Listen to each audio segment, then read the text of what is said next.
অতঃপর এইচএসসি 26 ব্যাচের জন্য বায়োলজি পরীক্ষার সময় চলে আসছে।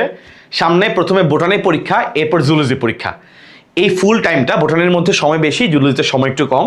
এই ফুল টাইমে তুমি কিভাবে প্রিপারেশন নিবে, সিকিউর জন্য কিভাবে প্রিপারেশন নিবে, সাজেশন কি হবে, রিভিশন কিভাবে দিবে, এমসিকিউর জন্য কিভাবে প্রিপারেশন নিবে, চিত্রের সব কিছু, চিত্রের ক্লাস সব কিছু ইনশাল্লাহ হামিম ভাইয়ের কাছ থেকে, মানে আমার কাছ থেকে ইনশাল্লাহ পেয়ে যাবা। আমি আবরার হামিম ফ্রম ঢাকা মেডিকেল কলেজ এবং টার্গেট ডিএমসি 6.0 মেডিকেল ব্যাচে তোমাদের সাথে ইনশাল্লাহ আমি একক তত্ত্বাবধানে পরিচালনা করব। বায়োলজির পরীক্ষার যাবতীয় সব কিছু বন্দি পাঠশালার এই ফেসবুক পেজ, আমার ডক্টর আবরার হামিম ফেসবুক পেজ এবং ইউটিউব চ্যানেল, সব জায়গায় তুমি ইনশাল্লাহ এই কয়েকদিন একটু খেয়াল রাখলেই A to Z preparation guideline পেয়ে যাবা।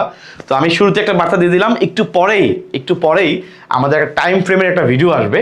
এই ভিডিওটা ইনশাল্লাহ তোমরা দেখবা যে কীভাবে তুমি সামনের এই সময়টাকে ডিস্ট্রিবিউশন করে ভালো মতো কাজে লাগাতে পারো। সো বায়োলজির জগতে এবং ইনশাল্লাহ মেডিকেল জগতে তোমাদেরকে আমি ওয়েলকাম করছি। আমি আবরার হামিম ফ্রম টার্গেট ডিএমসি 6.0। ইনশাল্লাহ তোমাদের সামনে বায়োলজি এক্সাম অনেক ভালো হবে। এই সময়টাকে ভালোভাবে কাজে লাগাইতে হবে। গুছানো প্রিপারেশন বলতে একদম গুছানোই হইতে হবে, যেন তুমি বায়োলজির মধ্যে একটা ভালো আউটকাম নিয়ে আসতে পারো।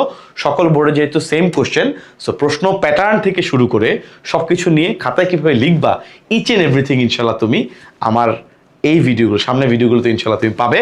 আমি যেহেতু তোমরা মাত্র পরীক্ষা দিয়ে আসছো, সো মাত্র পরীক্ষা দিয়ে আসার পরে আমি তোমাদেরকে জানিয়ে দিলাম আমি তোমাদের হামিম ভাইয়া ইনশাল্লাহ এবারে পুরো পরীক্ষা জুড়ে ইনশাল্লাহ তোমাদের সাথে থাকবো এবং আমি কিন্তু তোমাদের সেন্টারগুলো ভিজিট করব।